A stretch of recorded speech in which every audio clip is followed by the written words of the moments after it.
شروع کرتا ہوں اللہ کے نام سے جو بڑا مہربان نہایت رحم والا ہے۔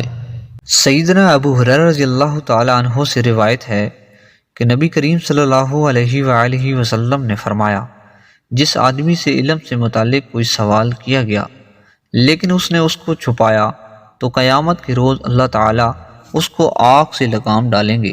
سیدنا ابو ہریرہ رضی اللہ تعالی عنہ سے روایت ہے کہ نبی کریم صلی اللہ علیہ وآلہ وسلم نے فرمایا، بے شک جس علم سے فائدہ حاصل نہیں کیا جاتا اس کی مثال اس خزانے کی سی ہے جس کو اللہ تعالیٰ کے راستے میں خرچ نہیں کیا جاتا۔ سیدنا انس بن مالک رضی اللہ تعالی عنہ سے مروی ہے کہ رسول اللہ صلی اللہ علیہ وآلہ وسلم نے فرمایا، جب مجھے اسراء کروایا گیا تو میں ایسے لوگوں کے پاس سے گزرا کہ ان کے ہونٹ آگ کی کینچیوں سے کاٹے جا رہے تھے۔ میں نے کہا، اے جبرائیل، یہ کون لوگ ہیں؟ انہوں نے کہا، یہ آپ کی امت کے وہ خطیب لوگ ہیں جو لوگوں کو تو نیکی کا حکم دیتے ہیں لیکن اس کے بارے میں اپنے نفسوں کو بھول جاتے ہیں، جبکہ یہ کتاب کی تلاوت بھی کرتے ہیں۔